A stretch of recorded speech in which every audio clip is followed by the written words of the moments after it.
the Freedom from Religion Foundation posted this story the other day, and I had not known this happened. I don't think they knew it happened either, because it concerns something that happened back in May.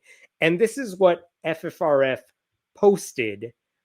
A concerned Spartanburg School District 1 parent, this is in South Carolina, reported that on May 20th, students graduating from Landrum High School received a senior packet assembled by the school, which contained a letter from South Carolina State Representative Josiah Magnuson.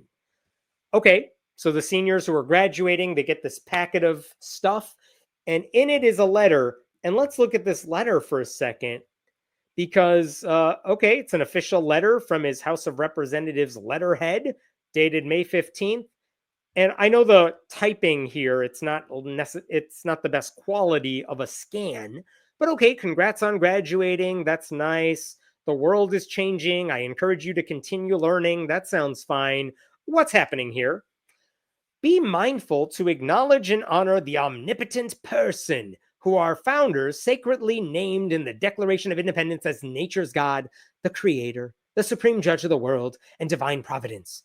Our country's history underscores that liberty is sacred because it is his gift. And it is only in his presence that we find the courage we need for the journey. I will pause there for a second. Can you imagine graduating high school and having this lawmaker send you a letter saying, you know how you were taught in your history classes, your government classes about church-state separation and the foundation of our country? Well, guess what? I happen to think it is all bullshit. And let me tell you, you've been lied to. It's really all about Jesus. And of course, this lawmaker is wrong about all of this. But let us carry on. Our national motto reminds us, in God we trust.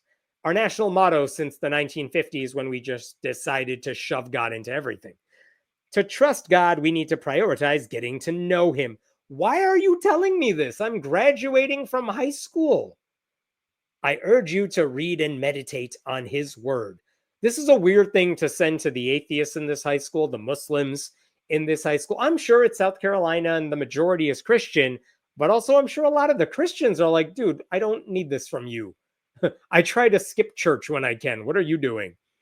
And then he goes on to talk about God even more. In sum, I encourage you to stay flexible yet resolved to do right. Take initiative, make the hard decisions, move forward boldly, blah, blah, blah. Contact me if you need anything. Congratulations. Why is this guy sending this letter to those high school students at this school? I don't know if he just sent it to this one high school. I don't know if this letter was something he sent to every high school in his district or what. But also, why did the high school include this letter in a packet that they sent to students? Because what message is it sending? One, that your history and government classes were wrong about everything. Two, that if you're Muslim or Hindu or an atheist, screw you, you're doing something wrong. Why would you allow this? Who decided to give an okay to put this piece of crap letter in their stuff? That makes absolutely no sense. And that's why the Freedom from Religion Foundation decided to send a letter to the school district saying, hey, we just found out about this, but what the hell are you doing? And then I was wondering, like, I had not heard a lot about this Josiah Magnuson. And so I looked this guy up. One, he's way younger than I am, and that's disturbing too, because that letter could only have been written by a 97-year-old Republican, and this guy's like a 12-year-old Republican. But one of the things I wanted to share with you is this disturbing anecdote that was on Wikipedia. In 2019, during a debate on a heartbeat bill, which would basically ban abortion like at 6 weeks or something like that, Nancy Mace, now the Congresswoman, one of Magnuson's Republican colleagues in the South Carolina House at the time, argued in favor of adding a rape and incest exception to the bill, which is the least you could do if you're going to ban abortion. And she related her own experience of having been abused at age 16. Magnuson later distributed a series of postcards to each desk in the House that stated in part, it is a twisted logic that would kill the unborn child for the misdeed of the parent. Holy crap. Listen, Nancy Mace is a horrible human being.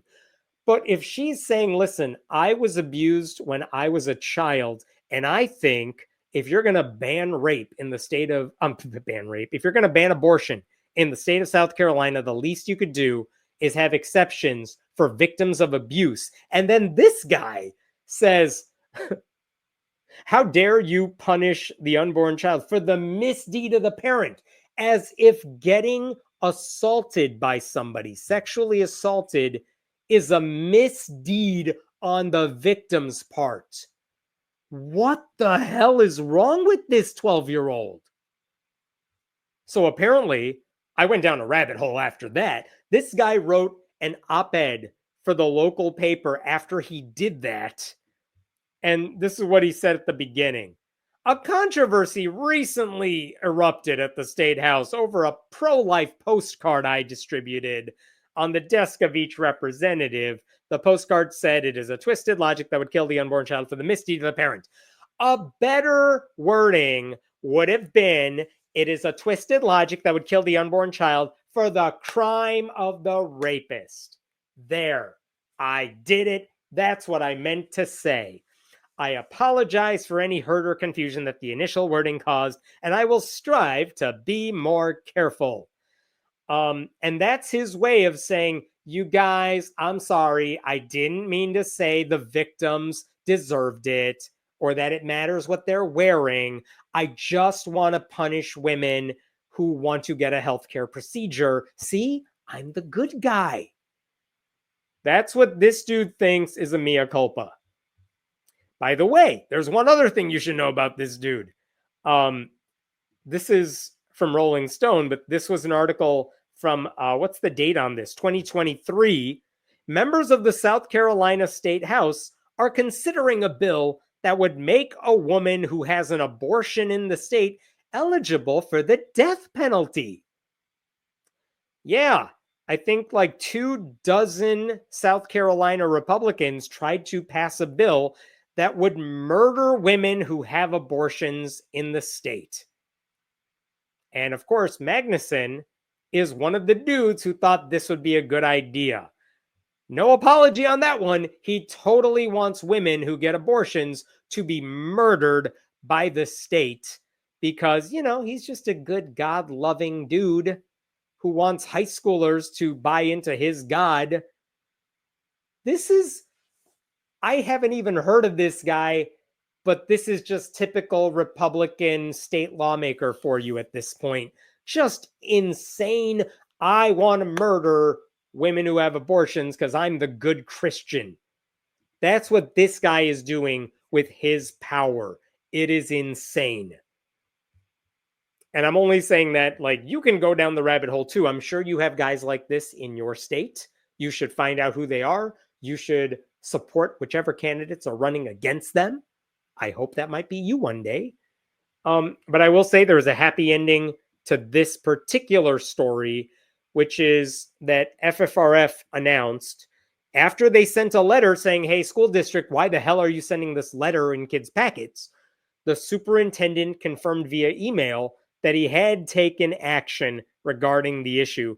I have already had a phone conference with a concerned parent about the situation, and I explained to this parent our new processes that we will implement this school year to make sure graduation materials that are distributed to students have been properly vetted and approved by school administration.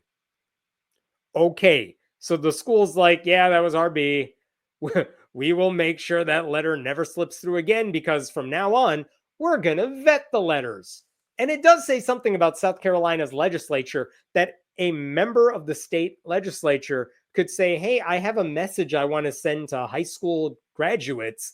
And now this school district has to be like, well, that's nice of you. We're going to have to check it first to make sure it's school appropriate because you are a Republican in the legislature. So we can't be assured of that. You're a guy who likes state-sanctioned murder and you think sexual abuse victims were calling for it. They deserved it. Their misdeeds. Anyway, so yay for the happy ending, but also, oh my God, there are guys like this in politics. And then you look up in some of these cases, you look up how many votes did they win by? And it's always like the smallest amount because no one ever wants to run for office, the people who are actually qualified to do it. So you get conservative zealots like this dude who are like, you know what God wants me to do? He wants me to run for every possible position in my community. And then they get elected, and this is what they do with it. This is why America is so broken right now. All right, I'm going to stop there. What other questions we got? Otherwise, I think that is it for tonight. Yeah. Wow. I agree. Wow, in the worst possible way. Any laws against the men forcefully impregnating women? I mean, they're not getting the death penalty, as far as I can tell. I don't think there is a law that says abusers are able to get the death penalty. I think that's reserved for a different kind of crime. But if you're a woman who's like, I can't have this baby for whatever the reason is, it's none of your business. Those are the people this dude wants to murder.